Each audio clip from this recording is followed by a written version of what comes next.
guys, welcome back to Trading Guys. This is a live here for the guys which are in the Discord, but I will also post this one to YouTube later, so you guys can see what we've been up to this week. If you want to join our Discord, we give you 1 month completely free. So you can come on, try it, test it out. It drives me nuts. You can come in, try it, test it out first for a full month before you decide whether you're going to stay or not, right? If you're learning, if you're able to copy your trades and make money and so on and so forth. But we give you a full month to try it out first of all. Very important, before you get to the end of that month, if you decide that you're not going to stay in the group, you have to log into our website. It's dead easy. You just go on our website, you use your login that you would make to make the free trial, right? And then you go to subscriptions and you just hit cancel. You just turn them off. It's very important, guys, because when you sign up for the free month and blah, blah, blah, you're actually not giving us your details. You're giving your details to Stripe or Sellex, whichever link you've came in on, right? So basically, you've made that contract with Stripe or Sellex. You haven't actually made the contract with us, right? So we can't cancel it for you. You have to go in and cancel it. All right, guys. But it's dead easy. If you're watching this on YouTube, the link will be in the description below for the 3-month trial, blah, blah, blah. If you're watching on YouTube, it may be above. All right. So let's crack on. Let's see what we've got. For my particular method, I haven't had many trades last week or this week. I've only had 2 this week, which was yesterday. One, I copied one of Lee's quick scalps because it looked quite good. And I thought, yeah, normally I bin scalps clean off. I hate scalping, but I've went so long without a trade because for my method, I really need to wait for it to hit certain areas, and I really need the fundamentals to be lining up. And right now, because of US elections, wait, fuck's sake. Where are we? Because of US elections, etc., markets are very wobbly. When it comes to oil, and obviously 100 times, it's just a quick recap on this video. Oil is really sells right now. I won't cover why, because I've covered it 100 bloody times this last 2 weeks. The buy comes from Iran and Israel fighting, but fundamentally it's really sells right now. We have entered a sell. My stop loss would be, I entered here, you can see it bang on here. As soon as this retest, bang, away we go. My stop loss I have put here. Now, normally, my stop loss was above here, of course, previously, right, when I entered the trade.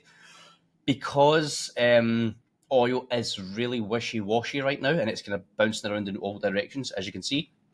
What I've done is I've moved my stop loss down here this morning. I left it up here during the night. I've moved it down here now, so at least it's up 90 odd quid. Not a lot of money on 175k account. However, you don't base trading on the money, right? You don't look at it and say, oh, God, well, if that's not, 700 quid, I don't care. You just have to take what the market gives you.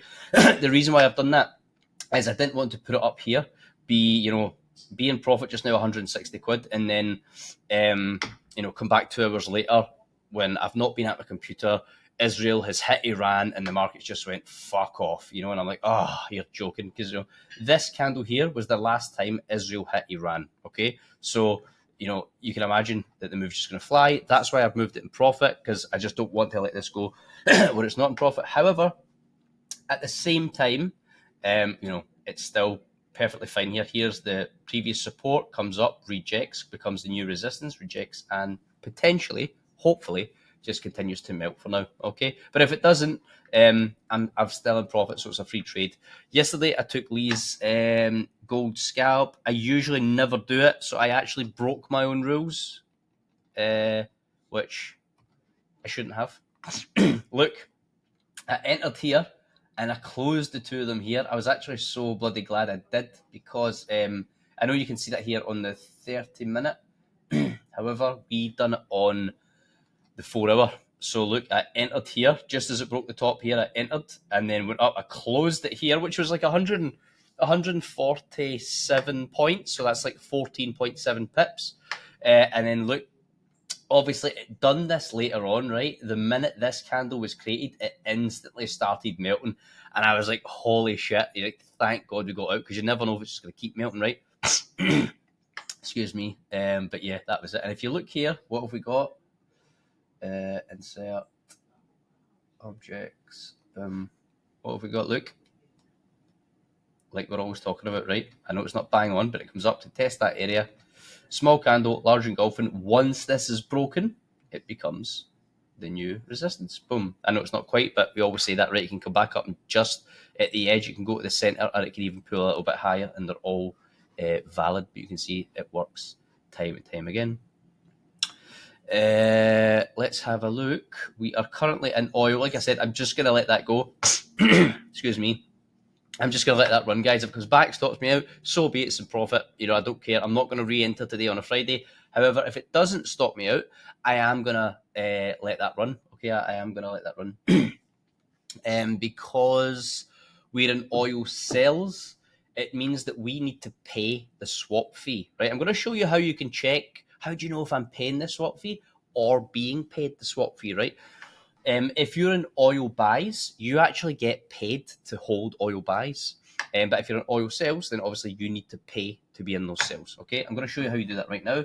You just come across here to your screen. Let's just pick a random pair, right? So let's just pick Euro CHF, right? Click on it, right click, come down to, I think it's specification. Yes, it is. And then scroll down to where it says swap type, right? And then right here, you'll see it says swap long, and that's 3.6, okay? If you look at swap short, it's minus 11.2. So where it's 3.6 and doesn't have a minus, that means you will be paid. So this means if you are in buys on Euro CHF, you'll be paid. If you're in sales on Euro CHF, you need to pay the swap fee, okay? I'll show you it one more time. You can do it on any pair. Let's have a look at... we're in oil, so let's have a look at oil. Specification, right click, specification, scroll down to where it says swap type, swap long, swap short, swap type, and points. Swap long, 4.7. That means if you're in buys on oil, you will be paid the swap fee. You will not be deducted the swap fee. You will be paid it. Swap short, you will need to pay the swap fee. All right, and that's exactly what we're doing here. I have, because fundamentally oil is sales right now, I've got my stop loss miles away, guys, down here, which, from I was initially risking $250 and potentially, 1,133. It may never go there. You may have to watch it when it gets down to, say, this area here. You'd have to kind of watch it and gauge it, right? Is it gonna come down here, bounce and fly off again, which it could, or is it gonna just absolutely melt and go screaming straight past it? So that's why I put it below. I don't like putting my stop loss here in case it hits it and then just keeps melting, and you're like, fucking hell, I could have held on to that for so much longer, But like I said, it's now a risk-free trade. Let's jump across. Let's have a look at some news quickly, and then we'll run through any other pairs that may potentially be coming up. Let's have a look at the news. What did we get? Hold on. This week. Right, we didn't really have much until it was Wednesday, I believe.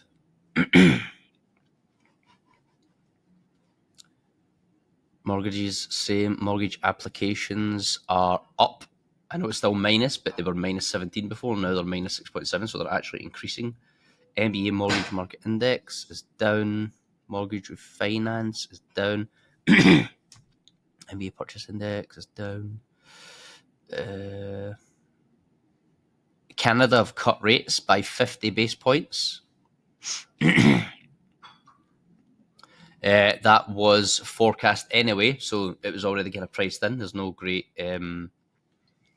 shocks there, but yeah, it just goes to show Canada is totally shit. That's why, look, see when this thing, Mass Chris asked me, and it's a good, I'm glad he brought it up. See when you look on here, where is it? Newsfeed. And it says down here, currency strength chart, strongest to weakest, CAD, CHF, USD. That's fucking bollocks. That's one of these things. You probably use it for scalping. You know that currency application thing we told you about 4 ages ago? It's pretty much the same as that. It's basically like in the now, right? This instant, it's not fucking overall, guys. I would not pay attention to that. It's a load of shit. You would never in a million years put Canada before US, especially when oil's melting, because Canada, the Canadian economy is totally shit and oil is melting. So yeah, Canada's got no hope right now. So don't pay attention to this currency strength chart. It's a load of shit. What else are we on there? Let me just check. Crude oil, look. Excuse me. It was previously minus 2 million and now it's 5.7 again. And the consensus was up to 0.7, right? So what does that mean? It means we've got massive amounts of supply of oil and like fucking zero demand, right? EIA gasoline, so we don't care about that. Crude oil imports. Crude oil stocks change slightly down. Yeah, they don't like stocks because it costs them a lot of money to store oil. Brian told us that. It was a little golden nugget. Let's have a look. Aussie PMI flash manufacturing is down. That's because China's down. Remember I was saying when China's down, Aussie's down. It's the same. When China's up, this will be up. Services is up slightly, so that's good. Geobank composite and it's still bearish. So we've got 2 bearish and 1 bullish, so it's still not good news. Even though this is looking slightly better, it's up from 49.6 to 49.8. It's still shit, guys. Anything below 50 is still bearish. Let's see. Foreign bond investment is massively down. Holy shit, massively down. Stock investment by foreigners, massively down. Was it down or up? Previous was 972. Oh no, it's down. I don't know why it's green, because it's clearly down massively. It's like almost halved. Bank manufacturing PMI, totally shit. It's getting worse. Bank services PMI flash. Again, Jesus, it's dropped from 53 down to 49. It's terrible. Composite PMI dropped from 52 to 49.4. Fucking awful.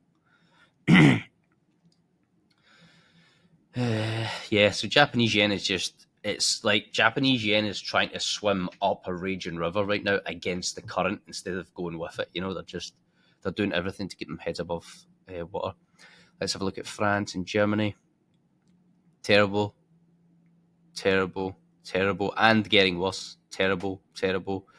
One thing is good, services PMI is slightly better and it's above 50. That's it. The rest of it is, this is getting slightly better, but it's still totally dog shit. Look at that. 49.7, 45.9, 51.2, that's okay. And that's pound again. So yeah, for me, Euro's pretty weak. That's not even mixed data. That's just, pretty weak. I can, excuse me, I can definitely see rate cuts coming with the Euro, maybe this month or next month, but I don't know about USD, because USD numbers are coming in really strong, so they may postpone. Pardon me, they may postpone rate cuts until December, guys. Let's have a look at pound. Pound is a powerhouse, even though it's dropped. Look, from 52.6 to 51.7, it's still above 50. It's still strong. Look, dropped. So things are slightly slowing down here, but pound is still strong. That does not mean it's weak. That's still bloody brilliant. Okay, let's have a look. Building permits down. Initial jobless claims is down, so that's a good thing. Counting jobless claims is slightly up. I don't know why that'd be a good thing. Jobless claims 4-week average is slightly up. It's not good. It's not massively, but it's still not good. PMI flash 54.3, bloody brilliant. Manufacturing 47.8, it's getting better. It's still bearish, but it's getting better. Look, it's picking up. Services PMI flash is increasing, great. New home sales increasing, great. New home sales month on month, oh bloody hell, nearly tripled. What else? Yeah, all really good stuff for. Look at that. It's all really good stuff for the US dollar, guys. That's pretty much it. Let's see, quickly running on. Let's see what we've got here. We'll just open this up. I'll run through pairs very quickly. And for GJ, I know I've marked this up to show you, but personally, guys, I would, even if this starts absolutely melting from here, I'm not getting involved. You'd be fucking mental to enter sales on pound yen. Mental. AUD CAD, AUD is okay, CAD's totally shit, so you're looking for buys, so you'd be looking for it to buy, retest here and then go in the kind of short term. Boosh, bash, bosh.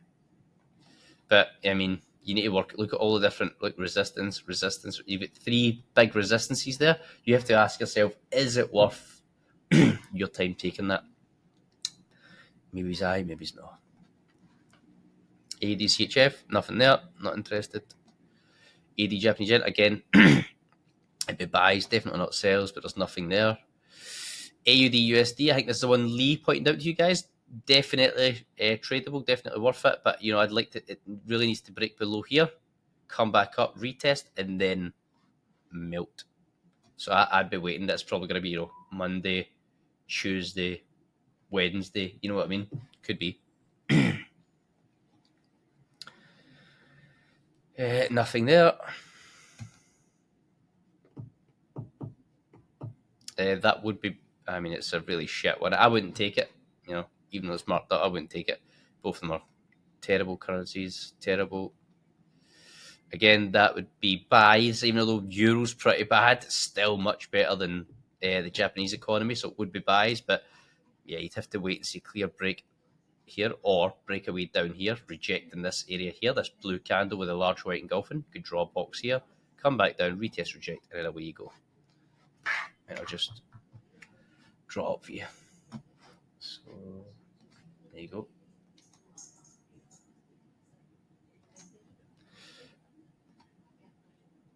I'm gonna remove this just because I know it's a bit annoying when you see loads of stuff on your screen.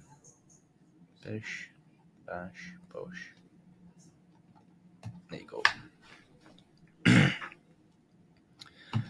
I'm not going to make that green yet because it's nowhere near it. What's this? Euro NZD. Not interested. Would be buys, but you just can't buy from here, so you just need to walk away. That boat's already left. Yeah, GBP CHF. Look, it's really shit in the daily time frame. We're not even going to entertain that anymore. I think we got 2 or 3 winning trades out of that, so well done. But yeah, it's not. Excuse me, it's not worth it. GG, same as everything else, guys. I'd only be buying that. No way I'd be selling it. If this literally came here and just started melting because of Japanese intervention and stuff, I wouldn't even bother chasing it. Honestly, it's that bad because as soon as their intervention's over, after a week, it's just going to go, fuck off. It's just going to fly again. There's no point. GBP NZD, yeah, it would be buys, but you can't buy it from here. Sorry, I'm down. GBP USD, that is a tricky one. That is tricky because both of them are doing very well. So it's like, that one would really, I'd need to see it break away down clearly, come back up, retest, reject, and then enter it. Apart from that, it's a hard one to call, guys, because it's a strong on strong, right? A strong economy against a strong economy, and I don't really like to trade that. I like to always trade a strong with a weak, and because then the bias, right? If your bias is long or your bias is short. Here, you're like, yeah, I don't know what the bias is, because you can't, because the two economies are very strong, and they're not showing signs of getting weaker either. So NZD USD, obviously that is a sell all day long, so we're just really waiting for it to either break here, come back and retest, melt here, but you can see, look, this one's already played out. Look, see this small part here? Here it is. Boom, boom. Here's the small part. Boom. Here's the long part down. Long part down. So we're either going to get this break and pull up to here, which would be great for an entry. You can see, look, boom, bang on a little mark. Bang up here, entry, enter, stop loss above here. Away you go. Or it's going to break below here, come back up and retest, and then melt. All right, I'm just going to move this out of the way so it's clearer. But I just wanted you to see, look, how banging that comes out. Look, there it is. Boom. We also got NZD CAD. That is in a lovely area for both of them are shit though. This is a problem. That's week against week. you could say based on areas of value, blah, blah, blah, that you could trade it. You'd probably, from areas of value, be looking at a buy, but honestly, I don't even like to say that to you because I don't want any of you to fucking jump into this. It's a heap of shit. Both of them are incredibly weak economies. I wouldn't even. You're risking your capital, right? Why would you? You're risking your capital for a lot of uncertainty. There's no point. There's no point when you can just wait for a trade with a high degree of certainty, right? NZDC, that sells. That just sells all day long because NZD's weak. But you'd have to see it break away, retest, reject, or you'd have to see it come up here, retest, reject here, and then melt. Excuse me. That's the pre-workout crash kicking in. USD CAD, there's nothing there. I mean, look, in terms of value, you would be selling it from here.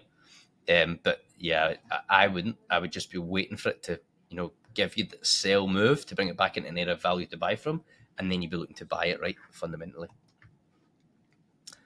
USD Japanese yen, exactly the same as all the other Japanese yen guys. Look, they're all the same. It's exactly the same movement. USD CHF, bugger all. You could potentially sell this. Let's have a look at the DXY first. Yeah, look. So what you might get is you might get really shitty news, and it'll just start pulling this down and make the US dollar weak. Or you're going to get good news. It'll break above, boom, and it'll reach up to here. So if you get bad news and USD becomes weak, this would definitely be a sell. This would just go melt. And then you probably get good news again. USD will come strong and it will come down here, retest, reject, and then it'll push all the way up. You get these, you'll probably see that play out. Oil, yeah, we're in oil. Let's go. Nice one, Anthony, for picking that out yesterday. I was looking at it at the 4 hour and I was like, yeah, let's just wait for the 4 hour to close, and thank God we didn't. I jumped down to the 1 hour and I was like, oh, actually, this looks amazing. So that was a great pick, Anthony. Anthony, sorry. Well done, mate. Yeah, I was going to wait for the 4 hour to close, and I thought, you know what, that 4 hour might be a ripper, and then what I didn't want, we've waited for a trade for so long, right? And then the 4 hour could be a ripper, and then it goes that much that you're like, now there's no point in entering because we've missed the freaking entry. I wanted to avoid that. So I just entered a little early with low risk. I think I only used 0.25% for me is 0.30, and I only went in at like 0.20, I think. So I used a little bit less. Yeah, I did. 203 just means 203 contracts. So that's the equivalent of you guys doing 0.2. Copper's getting there. Not quite yet. I can't find copper anywhere on here. So I'm going to have to ask Ikoto, where the hell is copper? Indices, yeah, there's nothing. I don't know why I bother wasting my time here. They just take so long. I know in the shorter time frames they do well. They do very well, but on higher time frames, not. Quick look at crypto, and then I'll open it up for questions, and then we just crack on. Right, nothing here, guys. Nothing here. So why is that? Okay. If you are in the managed account, at least we managed to grab a couple of trades. Small trades, don't look at it in terms of money and be like, oh, that's 20 pence. It's I know it's only a couple of quid. It'll obviously be a couple of hundred when oil finishes. But you just have to take what the market gives you, right? We can never, ever look at a trade and think, oh my God, if that goes to here, I'm going to get $1,000. Because I'm telling you, we've all been there. Everybody does at the beginning, and you just lose money. I think Big Dan was there. I think he shared it with us a couple of weeks ago. He was like, yeah, I kept doing this, and he kept entering. It's just like, fuck, if I increase my lot size and it goes to here, then I'll make this back. And we've all done it, by the way. I've just mentioned Dan because it's a good example because he brought it up the other day. And everybody in trading has been there, guys. So don't feel bad. Don't think, oh, fucking hell, why did I do that? Everyone does it. Everyone. I always say I'm never going to scalp, and I broke my own rule yesterday and I bloody scalped. You know what? It was a profit, but yeah. It was a tiny scalp. It wouldn't have mattered. It wouldn't have been a big loss or anything anyway, but still, we're only human, right? But I just don't like scalping. I just wanted to get a trade in. And when I looked at the scalp, I thought that is quite a good scalp. So I just wanted to get something in, for the PAM account, because I really hate not getting anything in for you guys. It's a pain in the arse. It's also annoying for me. So that's pretty much it. Excuse me. I'm going to leave oil running over the weekend if I don't get stopped out, because I'm in a risk-free trade. So why would I not? Do you know what I mean? Even if I get stopped out, still up at roughly $100, just under. That is pretty much it, guys. If you have any questions for me at all, please feel free to fire away. Let's see what we've got in the trading chat. AC pulling back. What is that AC? Which one is it? Odd CAD, is it? Let me just check. Let me just see. See, we've got the 3 down here, but we still don't have the 3 up here. So to me, it looks to be buys to be looking for. You've got the 2, you've got the 1. You still need to see the 3 up here for it not to be buys, just based on the indicator, by the way. And Canadian economy is turbo dog shit. Aussie economy is pretty okay. It's not the best, but it's far better than Canada. So I would never in a million years be looking for sells. I'd only be looking for buys. Unless the only way I'd enter a sell is if it clearly broke this area down here, came back up, retest rejected, and then melted. That's when I'd be looking for a sell. If this just broke here, I would never be looking for a sell in a million years, because it could just be a liquidity grab, pull back up to here, retest and reject on the EMAs, and then melt down. That's about it on there. Anybody's got any questions, lads? Fire away. If not, I shall see you all Monday. I hope you have a great weekend. Nice one, Carl, mate. Sweet, guys. Take care. Have a great weekend.